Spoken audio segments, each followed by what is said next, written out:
What happens when two brilliant minds from completely different worlds step into the same space? What happens when we let go of debate and choose convergence instead? This is the Synergy Sessions, where ideas converge and new worlds emerge. Hosted by veteran broadcaster Sandie Sedgbeer, these conversations explore the fertile edge where science meets soul, mystery meets method, and truth gets redefined. Paradigm shifting, thought expanding, unexpected. This is not a debate, it's a convergence.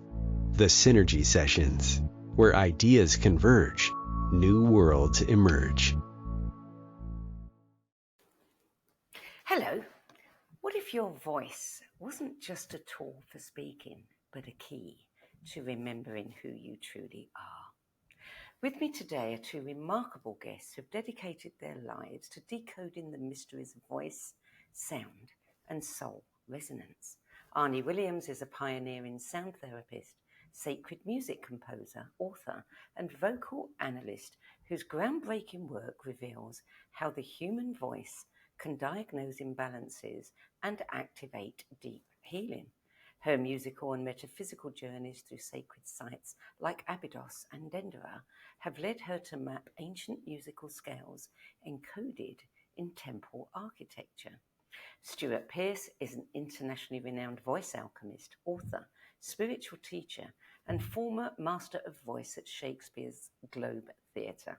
He's best known for his work with the Angels of Atlantis, his vocal empowerment coaching for global leaders and actors, and his teachings on how voice acts as a bridge and the soul.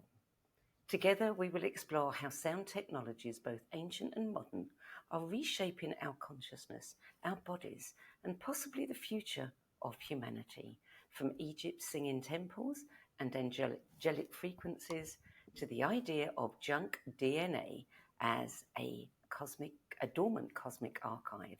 This conversation promises a symphony of insight, remembrance, and resonance. Stewart Pearce, Arnie Williams, welcome. Thank you so much, Sandie. Bless you. That was wonderful. So, interestingly, both of you had profound initiatory experiences that involved Egypt. Stewart, yours was on the Nile when you were a teenager. Arnie, yours came through an angelic calling in the 1970s. I'd like to hear how those moments shaped each of your life missions and how your missions have evolved over time. Arnie, let's start with you.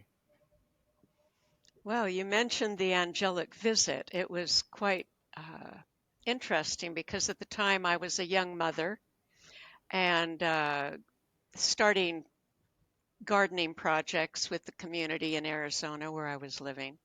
And I was what you would call an earth mother, doing a very good job at that. And I had a harp sitting in the living room, just sitting there and waiting for me. Someone had given it to me a couple of years earlier.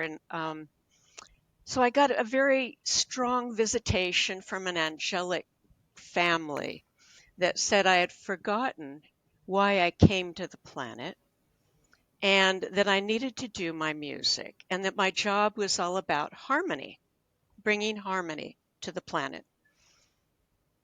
Then I had another message because, I was very busy with what I was doing, being a mother. It took a couple of messages.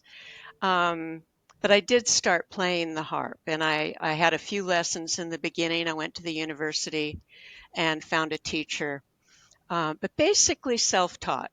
And then in the 1980s, I had my first invitation to bring harp, travel to all these different sites, and it was Egypt that really opened the door.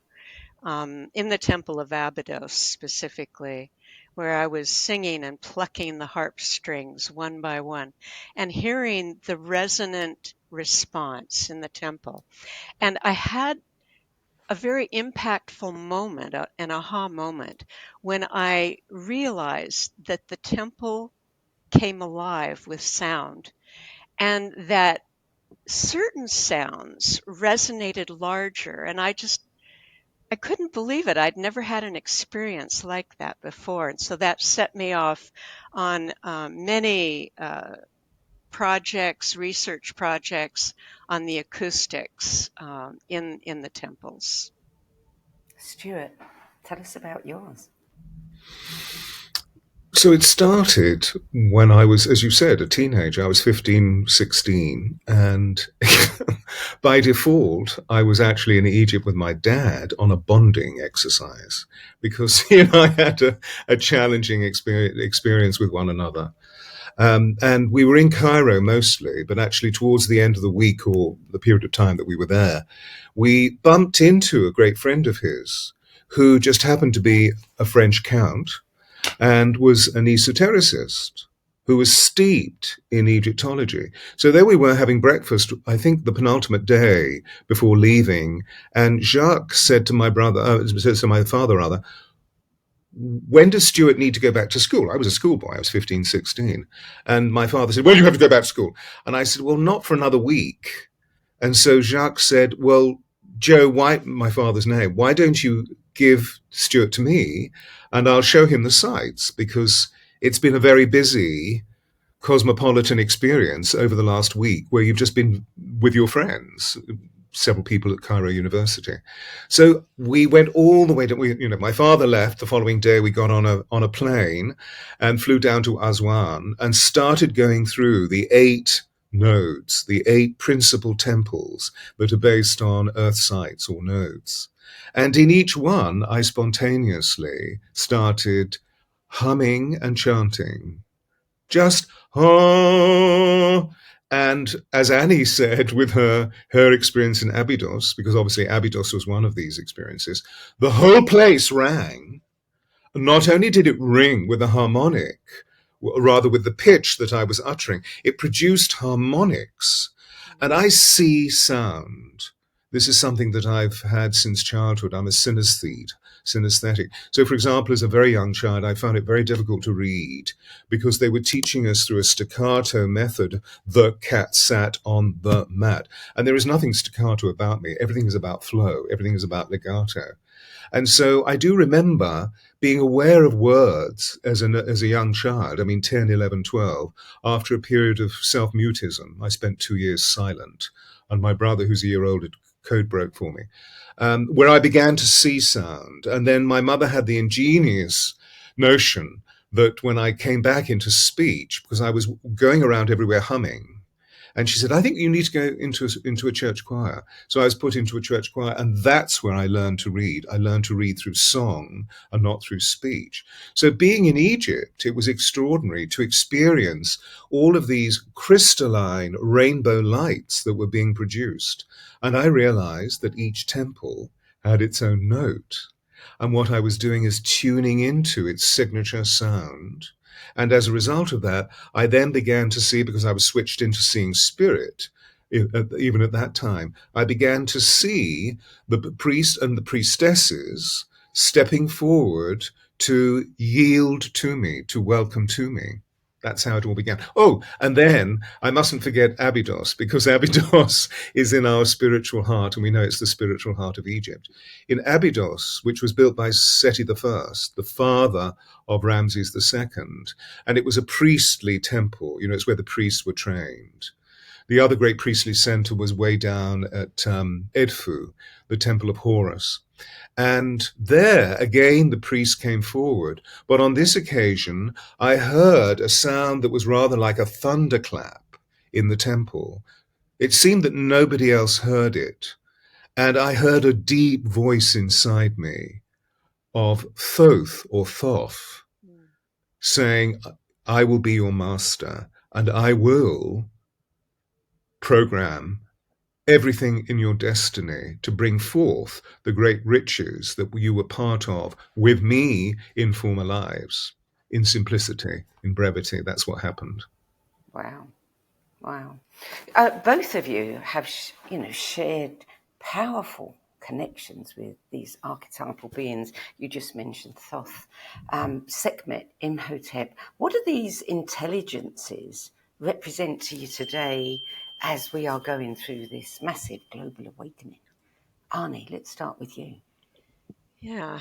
Well, in Imhotep, I feel like he's been a guide for me since I started going to Egypt in the 80s. And because he was a master of design, creating specific resonances in when he designed the Zosar step pyramid, he was incorporating designs that created sounds that raised consciousness and healed. And he was actually a doctor as well. And he wrote many medical treatises.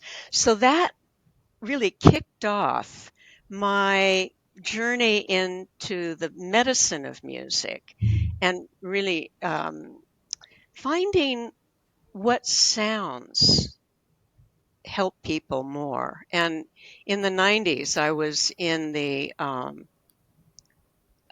Seattle, Washington area, working with a man who was working in the medical center there in the university. And we did a lot of exploration in how sound, especially mantras, toning, overtoning, elevate the brain state and change our consciousness, and can achieve in a very short time what a long meditation would do.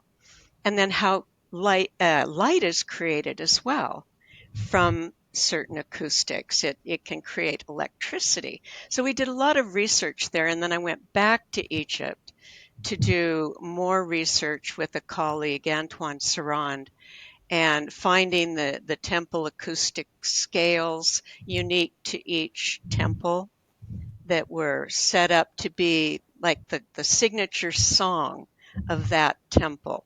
So many adventures in finding the song of this place, the signature resonance that sets free or awakens a temple or awakens us.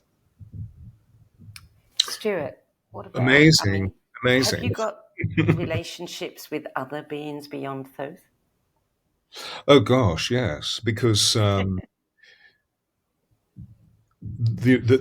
I met the Angels of Atlantis, these 12 beings of light in 87 during the harmonic convergence, they came to me through sound.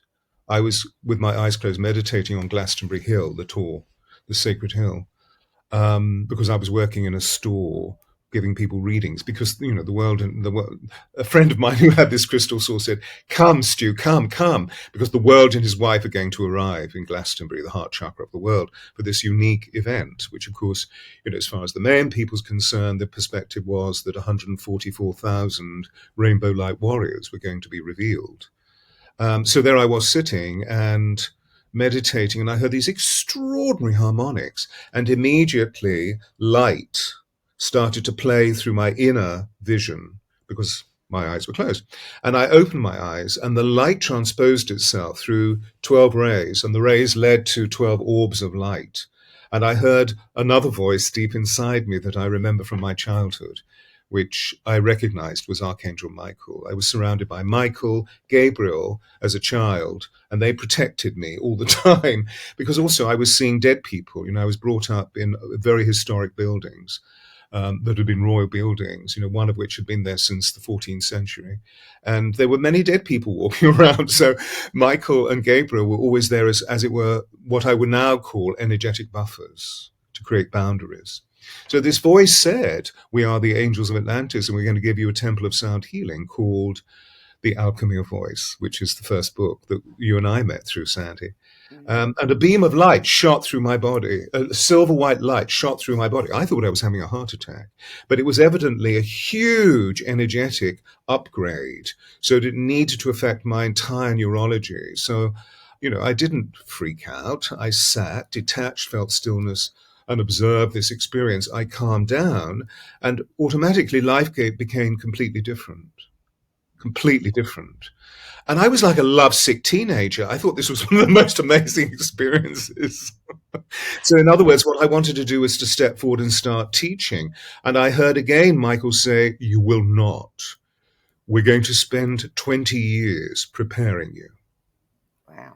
And what that meant was, you know how the student is ready, the master's come. So on the path of life. And I just want to share this quick story because it goes away from what we're sharing in terms of the spiritual geometry of building, of sound, of light in Egypt, to another Atlantean whom I met in Native America, actually in New Mexico, in Santa Fe. And this would have been after the Angels. So it was about 89, a man called Beautiful Painted Arrow, who was of the Tewa. And he was a sound healer. And he saw me and he said, I will work with you. So I was playing When the Student is Ready, the Master's Come. And one of the experiences apropos what Ani was just sharing with us, one of the experiences that we engaged in is he took me into his kiva, which was under the mesa, 13 feet down. You climbed, trapdoor opened in the desert, and you climbed down a wooden staircase, all roughly hewn. And there was this round chamber that I could see through the light of the desert. There wasn't a lantern or candle on in the darkness of the pit, as it were, their sacred temple beneath ground, in the womb of Earth Mother. And he closed the trapdoor, pitch black, and he started chanting, and the whole place lit up. Yes, yes. Oh, that's wonderful, wonderful. When we're talking about sound creating light, they can test this in science, but to have the experience is extraordinary. I was in one of the lava tubes at Haleakala, and I was with a small group of people, and we had little headlamps. And when we got very deep into the lava tube, the guide said, "Okay, turn off your headlamps." And some of the women were afraid. And so I started doing overtone chanting. And I saw the light begin to grow. First it grew in my brain and mind, and then it expanded and the whole place was lit up. And their fear, of course, dissolved in the sound. And I wanted to just say something when you mentioned, Stewart, about 1987, that harmonic convergence moment in August. I was in the Great Pyramid with a small harp and our voices, and we recorded in there.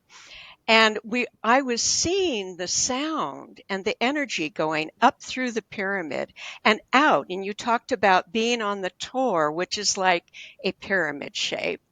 And I find it very interesting that you and I were in these nodal points, power spots, Yeah. at that moment in time, creating that sound that was going out like rays. I saw the rays going out around the earth.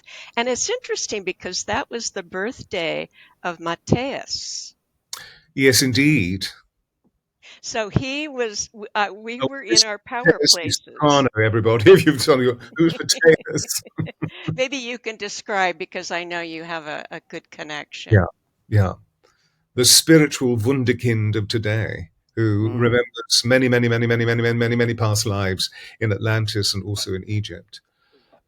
So, we're dealing with these extraordinary formants, aren't we, of the geometry, whether it's the hill or the pyramid. Yeah. If they're man-made buildings, what's interesting is that they take on this sacred geometric forms that we know are actually echoes of crystalline energies that exist within the cosmos. Yes. That were given to us. And these remarkable people, just as, for example, much later, the beginning of the age of Western Enlightenment, meaning not the Greco-Roman world, but coming up to the 18th century, all of Mozart's music is based on a geometry. And so when you listen to it, it actually shifts the spatials in the spine. But there's a story I just want to finish the story about Beautiful Painted Arrow chanting, because of course I was in such wonder and awe, when he chanted, and the kiva, this little space, this sacred space, which obviously had the most amazing frequency. A, because of it B, because of all the rituals that he'd done there, and C, because of him, because he was something else. I mean, this man was a conduit between heaven and earth. And of course, I said, "Wow, how did you do that?" He said, "I will teach you." He never did. But he said, I reminded him constantly, he's now passed, but he said, when we tune certain sounds, particularly here, and the harmonics, I don't know if you can actually hear that through our apparatus, it releases phytoluminescent chemicals from the pineal. Interesting. Yeah, I'm glad you brought up the overtoning, Stewart, because I found that it's so powerful because you're getting the harmonics on the overtones, and that is the formula of sound that is like a laser. You know, you can shine a light on something, but if you have the overtone chanting with multiple harmonics, it's so potent, and it goes on. The natural harmonics go on forever, and because we're both working with voice, the voice carries those natural harmonics, especially when you use it in that specific way. So, and of course, sorry, we could go on. Continue. No, continue. I just want to ask you, as somebody who is very new to the science of sound and eager to learn so much more, the Egyptians, obviously knew how, the pyramids. I mean, they're like resonant chambers. They had a purpose. You talk about the musical scale. Presumably, each one had a somewhat different purpose. How is it that we lost all knowledge of that? How is it that they had that knowledge? Where did it come from? I think that's why we're so fascinated now with all of this technology. And, Thoth and his partner, his colleague, Seshet, who helped design, together they designed the layout of the temples, designed with the directions, the stars, alignments, and specific dimensions to create certain effects. The stones had to be a certain thickness to create a certain resonance, and this technology incorporated the whole of creation, and we've become so fragmented. And this is why people are so fascinated to get back to these ancient technologies when we design something to be in harmony with the stars, with the earth telluric currents, with everything taken into account. And these masters are helping us to remember the importance of that, because when we go into a space that is designed with that conscious awareness and that high science, then we can create well-being and transformations in people. Well, we can create harmony. That's the key. Yeah. Harmony creates well-being. You see, Sandie, your question is a fascinating one. I would suggest that the ancient ones, Egypt was heaven on earth. It was a replication of Atlantis. So through the center of Atlantis flowed a river called Atla. Atlantis means the people from the waters. And we know that water is a superconductor for sound and light. Right. And of course, we are 85-90% water. And so water is really, really crucial in this. So you get the Nile, and it's the longest river in the world, 6,660 kilometers. And it runs in a way that no other river on the planet runs. It runs south-north, whereas most rivers actually have a longitude where they move east-west.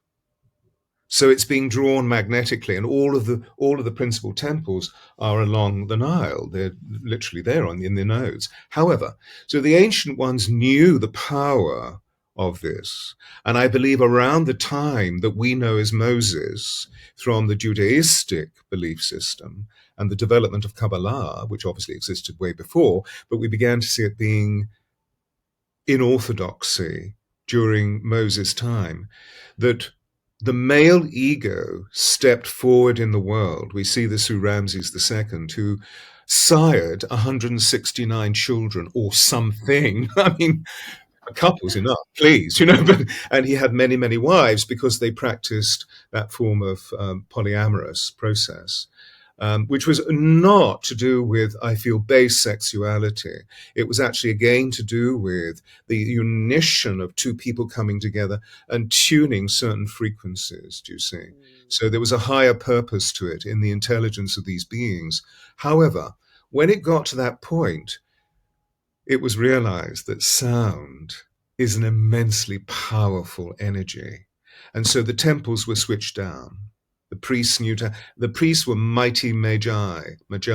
They were magicians. They knew how to do this. And so we were switched off because I would say, sweeping generalism, that most of the Egyptian people are alive from here down and not from here up in terms of their chakra. And now, because of what's happening on our planet, the Aquarian age, what's happening in terms of the way that the stars and the infinite cosmology of multidimensionality is teaching us. This is why the Angels of Atlantis commanded me last September to start channeling once a week all of the information about stargates opening. Last week, a huge stargate opened from Neptune, and sound codes were released, which literally have come to our planet through a solar storm and are awakening all of our cells to awaken the dormant DNA, which, of course, as we know, the world of science calls junk DNA, through sound and through light. Because if you see light downloading, it becomes color into sound and then into matter. So if you want to rearrange matter, use color, sound, and light, which is really what the ancient art of alchemy was all about. We know it was turning base metal into gold, but they actually used sound, color, and light to do that. So the temples are now awakening. We're awake. Why now, Arnie? What's your take on this? Why now at this moment in time? I see human evolution as a spiral, and sometimes it appears that we're going backwards compared to the high moments that civilization has taken, like Atlantis, Egypt, etc. And I feel like it is our destiny, like the destiny of a flower, of a rose, is to open. And the destiny of the human soul is to continue to open and blossom and become sensitive to higher and higher frequencies, more refined sensibilities. And I think that's what we really need in this time, because with all of the technology, the bombardment of different frequencies, and the way film has become and entertainment has become just a real atrocious bombardment of the senses, sound has now stepped forward as a major modality in not only sound healing, therapists, gong baths, what have you. It's everywhere, but it's in also medicine and in the research in the universities, showing how sound can release habits, patterns of trauma, and help to elevate humanity, help us to really grow and thrive. Yeah. So my contribution, apropos that question, that point, is that the forces that are much bigger than us, in terms of the fact that we're part of a cosmological force of intelligence, a field of intelligence, are awakening the Gaia, our planet, the only planet of choice, this beautiful, beautiful water planet, water oxygen planet. And the planet is being triggered by cosmic alerts, cosmic alarm bells through the movement of the spheres, which, of course, as we know, Plato and Socrates said that each of the planets had a note. Right. And today, I mean, he could hear them. Now, his frequencies were so open in the way that we are not. Just as, for example, if we dash back to 450 years ago, that realm that I became specialized in, classical language, particularly that of Shakespeare, a Lord Mayor of London in 1597 said that all speech is decorated silence. But you see, today we have noise. Right. Then they didn't have machines. All natural sounds. People burping, farting, bells being rung, clip clop went the horses, the cries of the rivermen at the Thames, etc., etc. You know, people arguing and also people making love through sound, which is why Shakespeare's language became this fountain spring. So it's a little preserve of some of the ancient awarenesses of the intelligence that lies within sound and light. And of course, we know that Shakespeare's words, fresh minted on the world stage, and this is all in the arousal of literacy, which has also taken over. But those words were written to be spoken, not to be read, to be spoken. And 9/10 of the population did not read. So if you don't read, if you're not literate, you hear sound in a completely different way, because we hear words and we see the hieroglyphs, we see the spelling, which is also interesting, isn't it? The spelling creating magic, abracadabra. It is created when we speak. So we know the world is in an amazing transitionary phase. We've got huge polarization taking place. We've got a lot of anger, chaos, hatred. All of the negative emotions are coming up. We've also got a lot of positive.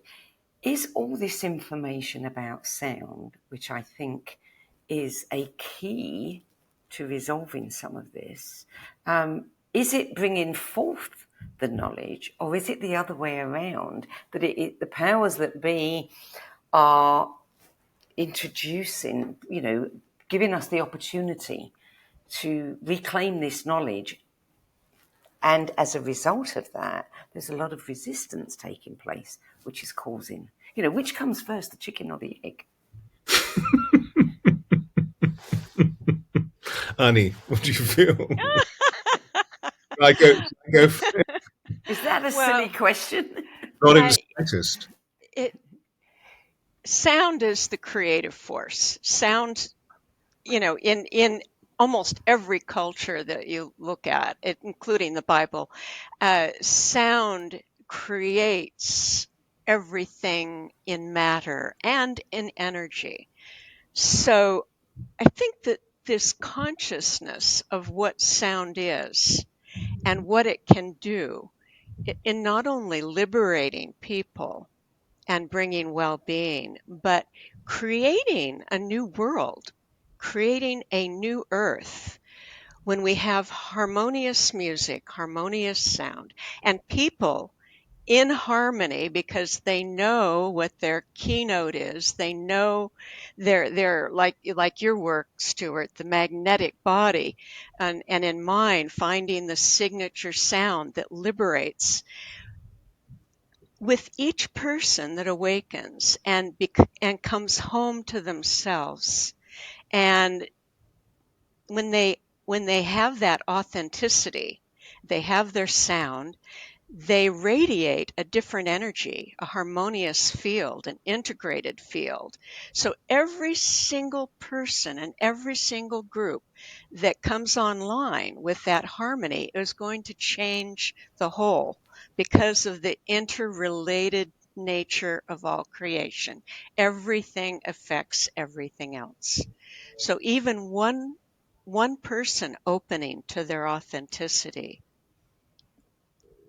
in their voice that is grounded and integrated is going to change the environment around them, their families, their villages, their communities, all of the groups that they're working with. So I think it's definitely a ripple effect. You're talking about water. You put a pebble in the water, and everything that changes helps everything else change. So it's definitely evolving. We can see it. Maybe it's not so obvious if you watch the news, but things are happening at a very fast rate. I see it in my area of southern France. More and more people are waking up. More groups are coming to experience this sense of awakening and magic within them, awareness. We Yeah. see that, but we also see so much. Okay, so you mentioned this. Let's look into that because I can respond to that. So, we hear the beauty of what Ani is sharing and what we're cohering together to create this field of coherence about harmony, because that's what we're all about. Mm. But this is the only planet of choice. So it's highly unique. Where there is harmony, there is disharmony. Where there is love, there is hate. Where there is freedom, there is incarceration. All we have to do is look towards Palestine to see that. Yeah. And that list goes off into infinity. All of these words that I believe I'm using are part of the field of intelligence we call the source, which in sound terms from the ancient wisdom keepers was called the logos, which is a Greek word meaning the intelligibility of the sound. So the sound could be, but what does that mean? So the logos defines what it means, and that's why we use language in the way that we use it. Many of our original tribes, indigenous peoples, or indeed going all the way back to these highly advanced civilizations such as Mu and Atlantis, Egypt, Sumeria, and the others around the world, they often didn't use a written language because the belief was that when you write, you solidify the present into the possibility of it becoming devoid of purpose. It stops flow. It's only quite recently that we've developed this. And of course, what you're beautifully referring to is that because we've also shared, so I can use my code, which is that we've moved into cognitive dissonance. We've moved into cognitive disharmony. I have hundreds of people coming to me. I know that Ani does as well. And most of them don't know how to think. They're thinking in chaotic ways. And of course, today everybody's up here like this. You know what I'm saying? There's that. We're all out of disharmony. We're all out of. Well, it's sweeping generalizations, Stuart. Stop it. We're not all out of disharmony, but we know many of us are, because many of our brothers and sisters are unconscious of this. And I know our work is all about tuning people, which is why you invited us on, so that we could synergize through sound the harmonies of life.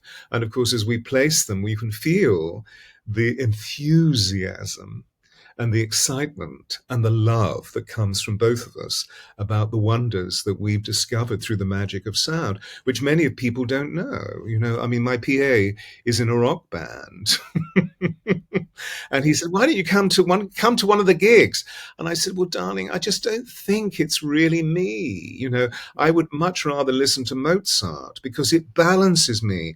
But when I listen to your music, I really support you and I love you. And what you're doing is amazing. You must keep on exploring your creativity because that's why we're here. But actually what it does is it makes me uncomfortable inside. It produces ill health within me. And, what I'm trying to do is to remain as peaceful as possible because our world is multi-stressed at this time. So how can we use sound? Can we use it in places where there is a lot of disharmony? You mentioned Palestine. Could we use it to bring people together? Oh, God, yes. Yes. Well, let's take the sonic blueprint at the moment of the Palestinian peoples, who are all mentally brainwashed and conditioned by Hamas, which apparently is led by the Islamic Brotherhood, who are all Iman. And when you listen to the Iman speak, through the loudspeakers that they use on the holy day, which is a Friday, which reminds us of another man in 1935, 36, 37, 38 that led us into the Second World War. I don't need to mention his name. When we mention someone's name, their presence is evoked. I refuse to mention his name. We all know what I'm talking about. So they're doing all of that. But if we can come into the heart, Rumi says, if words arise from the heart, they enter the heart. If words arise from the tongue alone, they don't pass beyond the ears. But if we come into the heart, and I see several of the people that I'm working with who are political journalists who are going into the foray, which is why one of them organized me to go to Gaza and to run a workshop with aid workers, UN and Red Cross aid workers. And we chanted. They never chanted in their life before. And then we created altars to the dead people that they were surrounded by in spirit, because they didn't know that they were clustered by all of the people that they'd dragged out of the rubble. Many of them is dismembered. You know, there they were in battle fatigue and PTSD because of the shock. They'd been there since October the 8th, you know.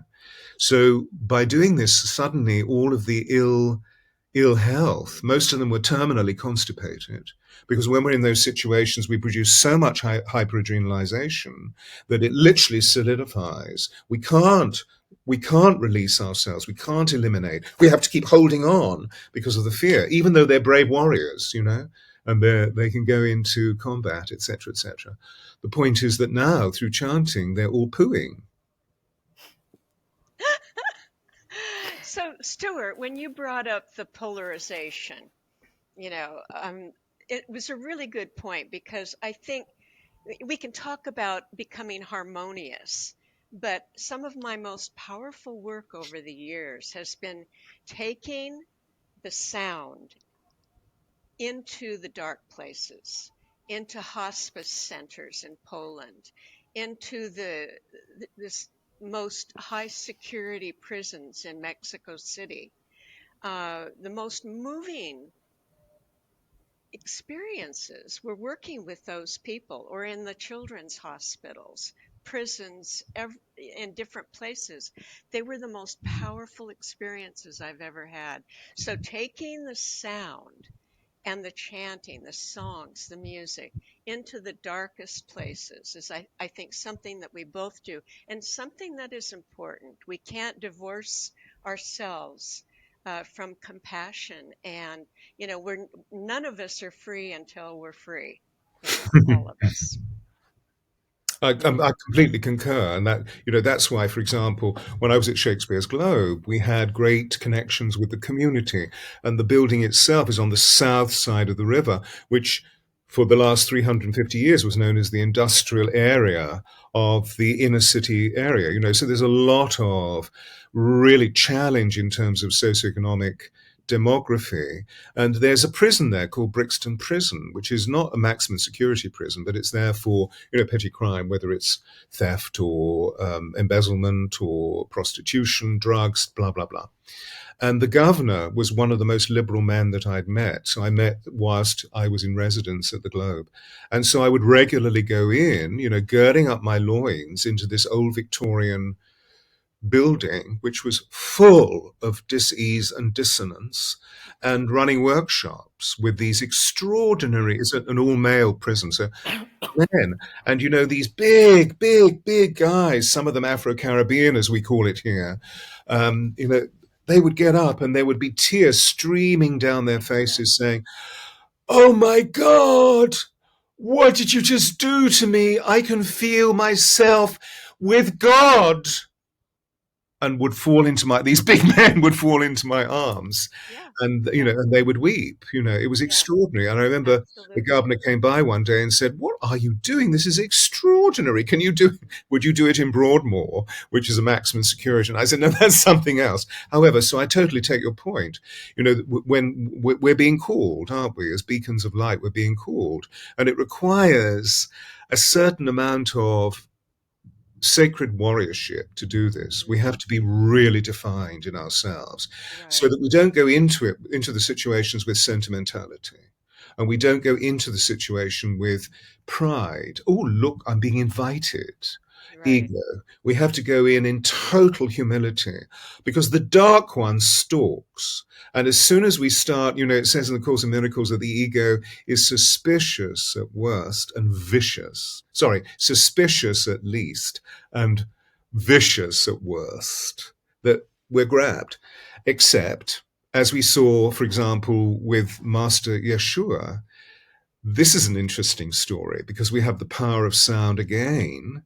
Do you remember that story in Capernaum when the madman was wandering around and everybody was terrified? They didn't know what to do, which of course is completely understandable, because when we're with people who are severely deranged, in the sense of schizophrenia or whatever, it's very difficult to contain them. They spill out everywhere and can often be violent. So they ran to the master and said, Master, can you do something? And he said, well, what's the problem? Well, there's this madman rampaging.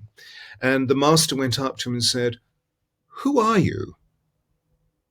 You see, what's your name? Meaning, what's your note?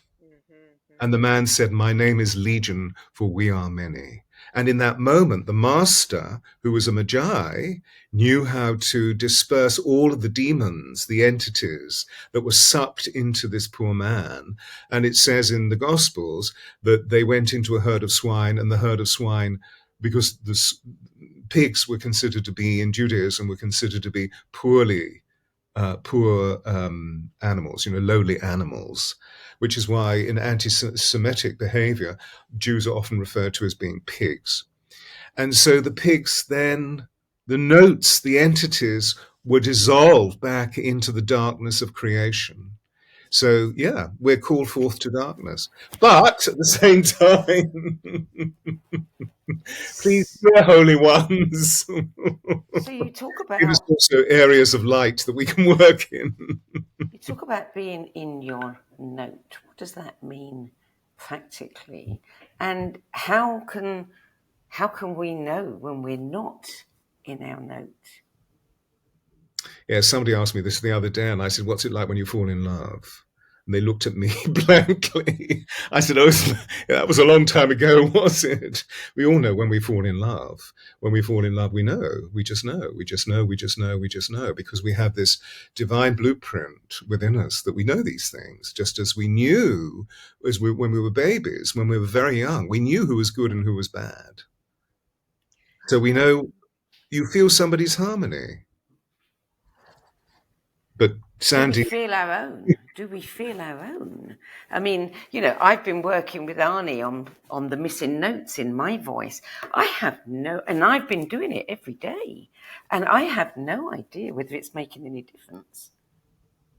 You don't know if it's making a difference? No, I You don't. don't have any. Well, that's unusual because most people have extraordinary things happening, but that's okay. Just keep doing it. The idea is when I'm analyzing a voice, I really focus on getting an authentic sound to get the person to stop thinking, to stop realizing that we're even doing a session. I make them very, very comfortable. And what I've found is when people connect their authentic feelings with the sound that can liberate them, that signature tone arises naturally. Or if there's something either stressful or magnificent that the person is talking about, getting the person to take a moment, breathe deep, and sigh into the exhale. There's a magic in that natural sigh that is something that, maybe babies and animals, it's a natural expression of our authentic sound. When the people sigh or make a natural ah, then the frequency that comes out is normally the missing tone that has been missing in the whole time of the analysis. And those frequencies relate to it's interesting. It's a bit like sound homeopathy. The stress or the trauma that a person has experienced, or even a genetic tendency that they're carrying can come out in the voice pattern. The voice is telling an entire story.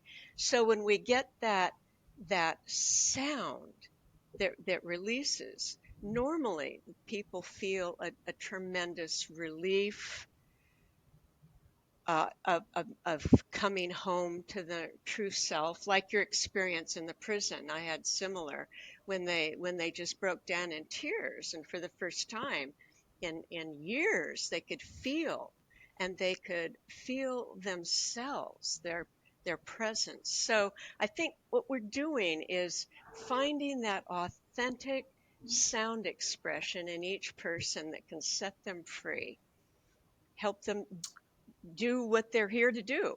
So it's interesting, isn't it? Because I appreciate totally where Sandie's coming from, because she's the way that she uses her consciousness in the world is very other than the way that we are working physiologically with people's bodies, and opening up this extraordinary portmanteau that you've just opened of feeling is the language of the soul.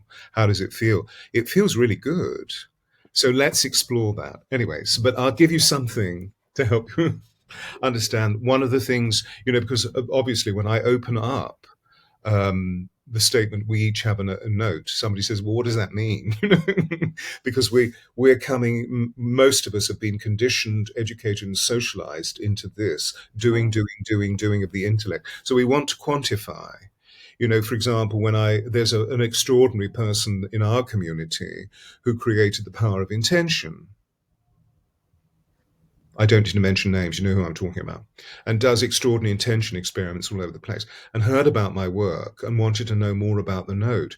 But when I was asked, but can you give it to me in musical scale? I said, I will not, because it will fixate the intellect. Oh, well, I'm not interested then. Rather than, well, actually, if you feel it, you'll know. So if you imagine the whole of my range is here, rather like a keyboard, like a piano, we know the thing about the piano, which organizes the whole of Western classical music. It's called the diatonic scale. We know the thing about it is it has a middle, which is called a middle C, and that divides the treble from the bass. So if I relate that to my voice,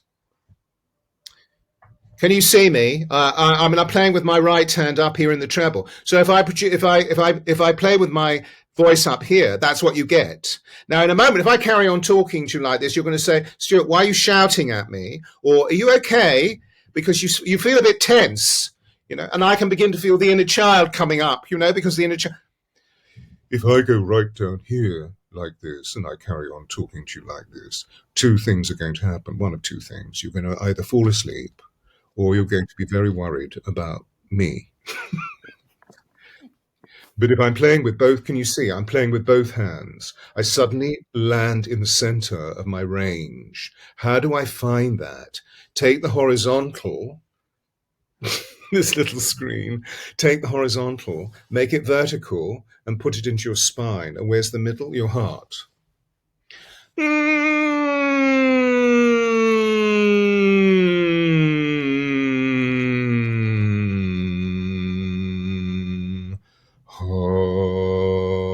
One, two, three, four. 1, 2, 3, 4. Hello, my name is Stewart. And there's my note. The interesting thing is, because the next question is, do I use that all the time? And of course, what happens is that we're finding the note, which is a pitch or a frequency. But the amazing magic of sound gives us another differential, which is that when we sound the note, it moves through the cavities of our bodies and we produce resonance, which is an amplification of the note. Going back to overtones, for example, that we were talking about, overtones are when you choose a pitch, which is normally a fundamental pitch, and then by moving lip and tongue shapes, you produce sparkling notes above it, which are called overtones or harmonics. He, there's the pitch.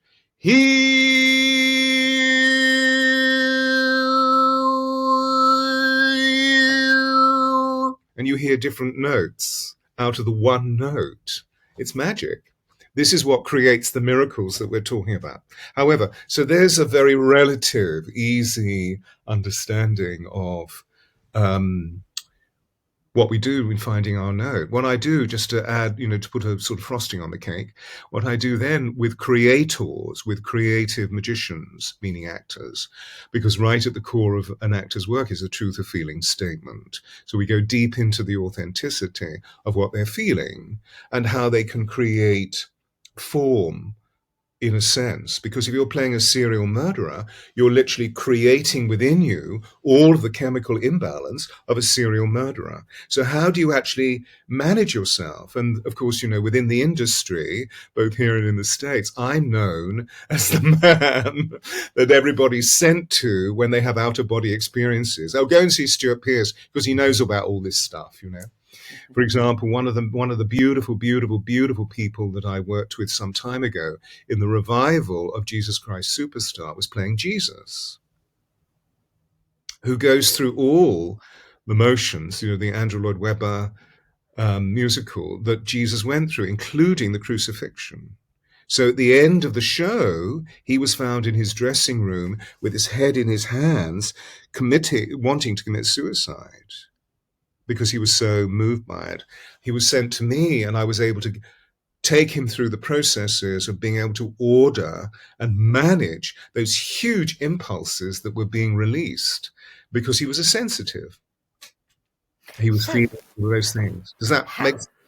It does, it does. How do you both, you're working with sound all the time and all kinds of sounds. How do you both, maintain your own vocal or energetic, integrity? What is it that brings you back to your core when things have been chaotic around you? Good question, Sandie. Yeah, I do a couple of things. I have been a practitioner of mantras, Tibetan mantras and Sanskrit mantras, for decades. And I find that as my life gets more and more busy, the older I get, the busier I get. It's strange. I didn't think it was supposed to be that way, but it is. Good. And everything is getting accelerated. And so I find that doing mantras on a regular basis really helps center and ground my energies. And the other thing that helps, because when I was writing my first book, I was so stressed out with technology and having to be on the computer all the time. The only thing that kept me sane was my meditation, my mantra, every single day, and then playing music. Playing music just took me out of that whole left brain, driven sort of deadline mentality and state. And I was revived, totally revived. Now, people that may not play an instrument, you can still sing, you can hum, you can, using, and I work with my clients in a similar way of finding their center point, because I find that most people are working from here up with their sound. And to drop it down, I work with a lot of women that have been victims of sexual abuse and rape victims, and often the voice will get stuck in a very high pitch, a little girl victim pitch, and dropping it down to the belly and to the deep authentic self, where you feel at home.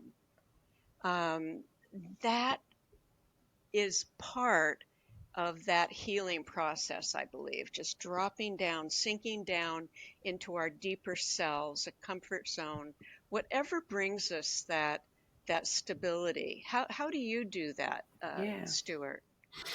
Oh, the first thing I do, because, those 2 years of self-appointed mutism when I was 8, 9, 9.5, was miraculous. So I immediately become still, immediately become silent. Yeah. And then, of course, and I live alone, and I have done for many years, so it takes me into my Trappist monk hermit. You can't hear, but I have music playing very gently in the background, and it's continuous om, not mine. That would be too vain, playing my own home. Actually, I went into a spa in New York City about 3 weeks ago, and I thought, oh my God, and they were playing my Angelic Home Healing. And I said, do you know who this is chanting? And they said, oh, I don't know. Let me look. And she said, it's somebody called Stewart Pearce. I said, look at the register. What's the name that you see for me? He said, Stewart Pearce. Oh my God, you're him. It was very funny. And no, I immediately get very, very, very still and very silent. And then, if I didn't breathe, I go into supine and I breathe and I open up my chakra once, sometimes twice a day. And that normally is a 21 minute discipline. Sometimes it goes over, so that I really move deep into alpha. And then I come back into verticality and I chant. Yeah. Yeah. That keeps me sane. But I want to. This came to me, and we haven't shared it. If I may, Annie, there's a wonderful story which illustrates the heart of what we're sharing, I believe. And you may have heard it, darling. Many years ago, I worked with an extraordinary African called Malidoma Some, who is now passed into spirit. And he was from the Dagara tribe in Burkina Faso, which is southwestern Africa. And he was born of a grandfather. I don't think his father was. I think he missed a beat, but he was born of a grandfather shaman. He was actually stolen by the Jesuits, actually sold by his own father into Jesuitism at the age of 7, and spent some time being educated by the Jesuits, but then ran away at the age of 15 and came back to the tribe. And he shared with me that he heard me talking about finding the note, and he said, listen to this story. When a mother is about to bring forth child, her sisters take her into the bush, and they wait and they listen until they hear the note of the child, and they chant the note of the child, and the child stirs and quickens and is ready to be born. So she's carried or walks back into tribe, and they are with her chanting as the child is born. So the child comes out hearing its note. Right. Then the next stage is the naming of the child. So the child is in the center of the circle. The whole tribe comes and chants the note of the child. And then we come to adolescence or puberty, and going through that rite of passage, the community come and chant. And then when two people come together to be married, 2 notes are chanted. And if someone commits a misdemeanor, if someone steals, lies, commits adultery, worse still, desecrates human life by murdering, they're put in the center of the circle and the whole tribe chant their note. So they are reminded of who they truly are rather than what they become. Well, isn't that a practice that needs to be adopted in a lot of political places? Well, you see, we get the intellect and the ego and the arrogance leading into this point of absurdity where they're all in battle and vying for power with one another. So that this is what I mean by cognitive and the cognitive dissonance that leads to sonic noise in everybody's consciousness. So let me ask this question. If you could co-create a planetary movement around sound, what elements would it incorporate? And I'm thinking about, politically, could you activate the temples? Could you, have educational practices in schools? What would you include in a planetary movement around harmony through sound? Yeah, I think we've been doing it over time and in stages. I mean, for my own work, I've worked in schools with classrooms, getting children to experience the magic of sound, having them create their own songs by listening and having an idea, for instance, what would the Earth Mother like to hear, or what sound would make the families happier.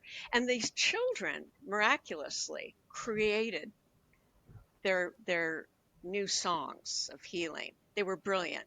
So I think continuing to do what we've been doing, working with groups, your work in Palestine, mine in the prisons and hospitals, and training groups of people.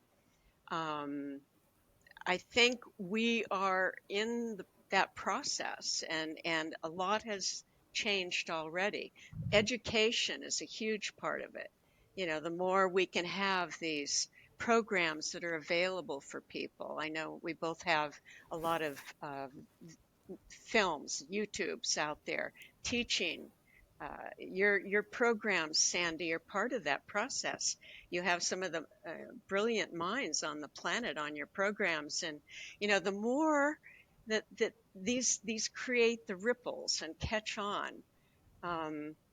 And maybe you're talking about a global event like harmonic convergence or something. Wouldn't that be wonderful? I mean, what I see now is music has been taken out of a lot of schools. People don't sing or whistle in the streets anymore. Everybody is listening to all the noise, but they're making less of it themselves. Exactly. Well, it's designed that way, isn't it? Whether it's unconscious or conscious, it's designed that way because, as we're both saying, and Sandie, that sound liberates. And if you don't want your people to be liberated, and I'm not suddenly waxing eloquently about conspiracy theory, but it's pretty obvious. It's pretty obvious that this dissonance that's being created, the bounty and the beauty of AI, but if you listen to the AI voices, they're all dissonant. They're all in a minor key, and we have this speech pattern that we're using today, which is da da da da da da da da da da da da da da da, which is called a falling inflection. So one thing that all those years ago, I taught Margaret Thatcher not to use. Obviously, we use a downward inflection when we come to the end of a thought. But if we're in the middle of a sentence going da da da da da da da da da da da da, if you listen to Newspeak, that's the way that they produce the news. It's purely cerebral. There must be no emotion whatsoever. Right. But it's a minor key, and it makes us dissonant, just as we lock the orchestras into a pit, into the underworld. Whereas if we go back 400 years ago, they were there. They were seen up there. They were literally in the element of air. Yeah. So one of my great, can I just finish my point? One of the great desires that I have, because we're already doing it, aren't we? And both of us are of a certain maturity so that we know that over the last 45, 50 years, it's been a little bit like Sisyphus pushing a rock up the hill. But now everybody's talking about sound healing, which is amazing. So let's get a group of 33,000 people together in one of those great canyons, the ears of Mother Earth, those great canyons, chanting for 33 minutes the Om. That's my desire before I choose to go back in source, which is not for many, many years, even though I'm in my mid-70s. I'm going to be, because I've only just started. I'm like a little boy in a sandpit. I'm having such fun. It's just amazing. And I no longer need to compromise myself, which is what establishment always, many gifts were given to me by establishment, but always my spirituality, my mysticism, my wonder, my awe, my magic, it was always being denounced. Oh, why do you have to talk about soul? What's this thing called emotional intelligence? Yeah. The point you made really is important, Stewart, about control. That if you disempower people's authentic sound, you can easily control them. And there's a beautiful example during Franco's regime in Spain. And he forbade the people to do the sardana dance, the traditional dance. He forbade the poets to speak out. He forbade the music, the traditional music that the people loved and adored, that kept them alive. And he was brilliant in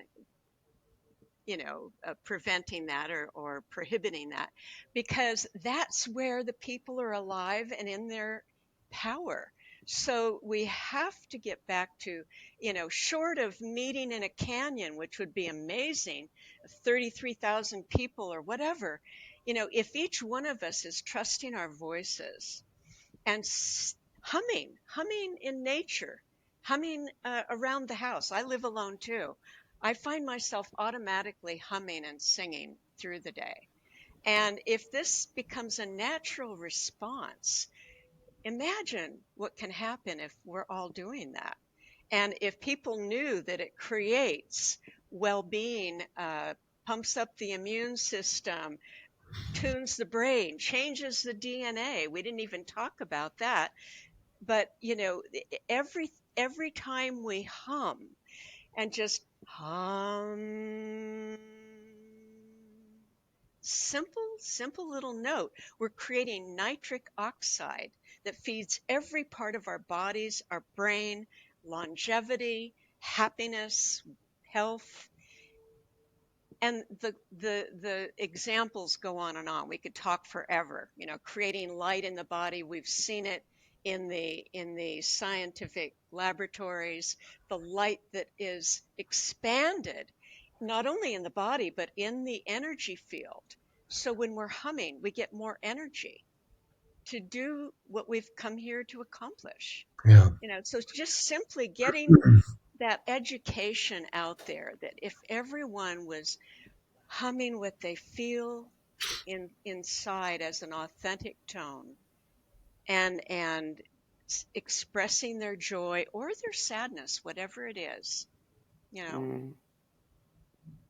Yeah, I totally concur.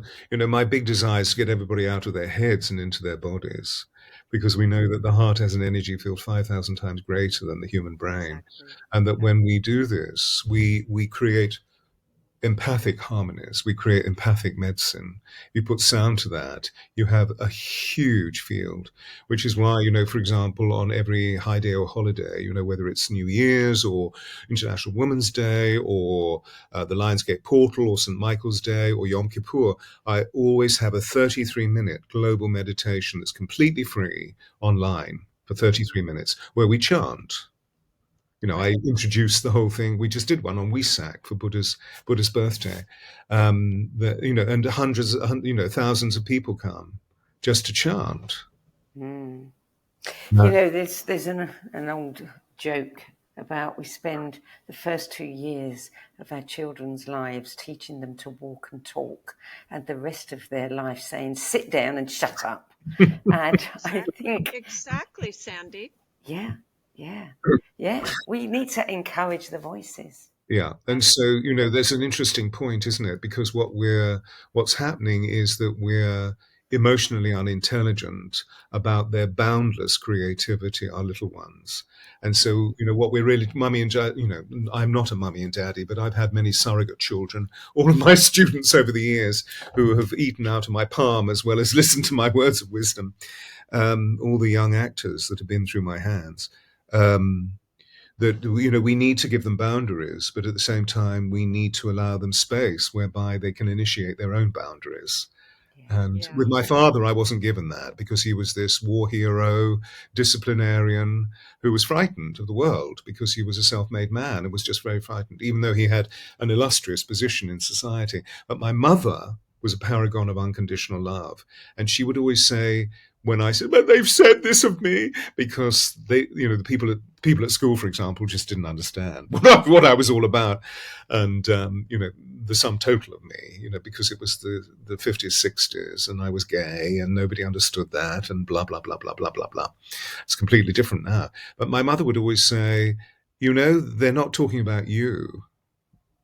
They're actually projecting their own spleen onto you. Exactly. Yeah. Exactly. So, just when someone tells you their truth, just believe them, see them for who they are, but don't blame them. Be compassionate. That doesn't mean to say you need to dance with them. God bless her soul. She was so wise. One last question to both of you. What do you think is the next evolutionary edge for sound and voice work? Sandie, could you say that last bit again? The next evolutionary. Yeah, edge for sound and voice work. Shall I go for it? Do you want to go for it? No, go. You go. To recognize that words are entities, words are things, and that when we use them, we can either create love or hate. We can create war with words, as we see. Once we begin to understand that they're entities, that they're things, that any word, even if we say, oh God, she's such a bitch, that projection of energy. And of course, we know we're all compassionate. We know where that comes from. That individual that's saying it is just full of a lot of frustration about whatever's been happening between themselves and that individual, and has tried to negotiate those energies. But it just creates more and more and more bitchery.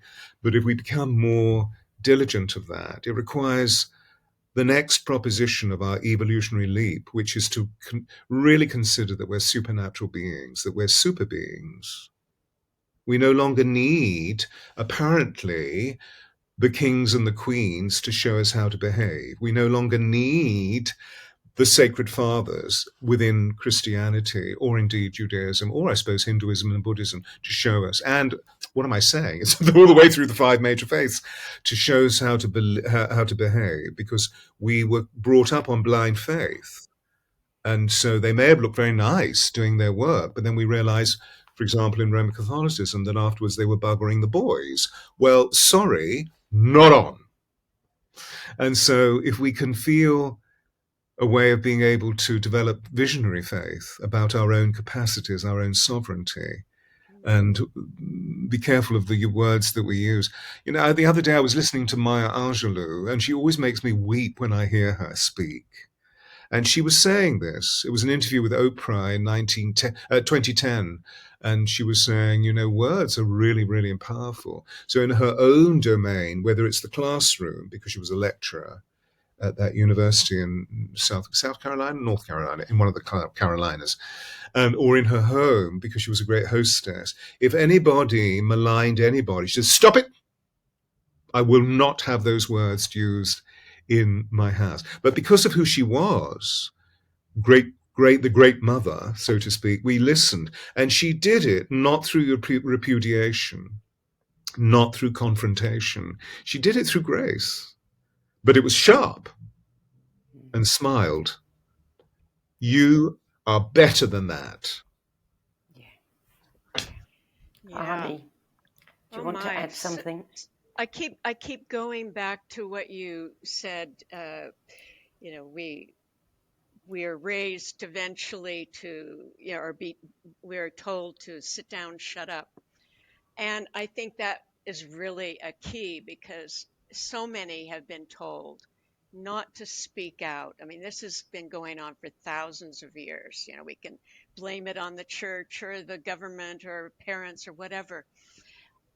And I think that when we just go back to what a beautiful, another African teacher said, Credo Mutwa, he asked all the people that were coming to him that were suffering. He didn't say, tell me about your malady or blah, blah, blah. He just said, when did you stop singing? Because there is a moment when, you know, children are natural, they're expressing, animals are natural. What was that point? What was that moment when somebody said, you don't have a voice, or you can't sing on pitch, or, you know, stand to the side of the choir and just mouth it? We all have stories like that. And I think really trusting in the heart, in the beauty within each one of us, and allowing that to have an expression, whatever form that takes. And for my work, it's through sound and just singing, humming to children, humming to nature. It changes everything. It does. Absolutely. And there's one addendum I'd love to add very swiftly, which is that I'm not putting anything on you women by what I'm about to say, but we know that His Holiness the Dalai Lama 15 years ago said that the next chapter of history will be written by the women and the girls. And that's why I wrote that. Yeah. Diana, the voice of change, because you are creating this voice of change. I mean, we saw her, she was an instrument, she was an icon until she was taken out, so to speak. But she liberated a consciousness that we still have within us. Yeah, absolutely, Stuart. And what would the world look like if all of our world leaders, just as an experiment for a certain amount of time to turn things around, were grandmothers? You know, women who have raised children, who have that wisdom. Yeah. It would be a very different world.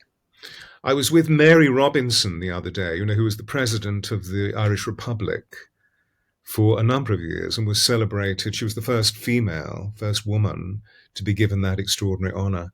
And she is a woman of immense heart, very smart. She's now a very mature lady. And she said, I want to see more women in leadership. We need more, except it had that lilt to it. Do you know what I mean? That slight Irish lilt. She was saying, no, we need to see more women. We need to see women in leadership because they know how to ring the note of harmony, ring the note of empathy. Absolutely. Absolutely. Yeah. Okay, on that note, we're going to end it. I want to thank you both for joining us and for sharing your experiences, insights, and wisdom today. And with you, the audience, I want to share something that I've taken from the many conversations and of Arnie's and Stewart's, their work, their books, everything that I've come across that they have produced in the past. This is what it's left me with. We don't need more voices in the room. We need more resonance. It's not about volume. It's about vibration. In a world out of tune with itself, the invitation isn't just to speak louder. It's to speak from coherence, from the note within us that is unmistakably ours. It's about daring to tune in before we speak out, about learning to recognize when we're in our note and when we've slipped into someone else's. Because our voice is not just an expression, it's a transmission. And when we reclaim our frequency, we don't just find our voice. We become part of a harmony that has the power to heal, uplift, and reach in the world. So, what is our greatest power isn't what we say, but how we say it. And what if the future won't be negotiated through intellect, but attuned through frequency? For as you both remind us, it's not just personal, it's planetary. Yeah. And it's time that we all use it that way. So that's what I've personally taken from your work. And it's brilliant. I would love to have that synthesis. I think it's brilliant. It's the beginning of another book. There you go. Maybe the two of you should get together and write one. That would be fantastic. So I'll leave you with more information about Stewart Pearce's workbooks, cards, courses, events, retreats and masterclasses. Visit theangelsofatlantis.com. And for all things Arnie Williams, including her books, videos, articles, sound alchemy trainings, Sangaya medicine and MP3s, and voice spectrum analysis sessions, which are wonderful. I've just done one. Visit arniewilliams.com. That's it for this week. I'm Sandie Sedgbeer. I'll be back at the same time next month with another episode of the Synergy Sessions. Thank you again to both of you. Bless you. Bless you. Thank you.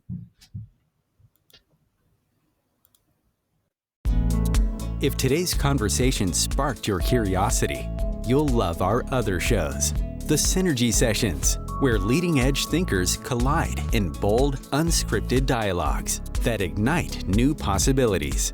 Between Realms and Reason, where we journey into the mysterious consciousness, energy, and the hidden layers of reality, where science converges with spirit in ways you've never imagined. And the No BS Spiritual Book Club, where leading-edge new thought speakers, teachers, authors, and luminaries who've walked this path before you share the 10 books that had the biggest impact on their life journey. All 3 shows are available on YouTube, Spotify, Substack, and all major podcast platforms. For more information, visit sedgbeer.com. That's SEDGBEER.com.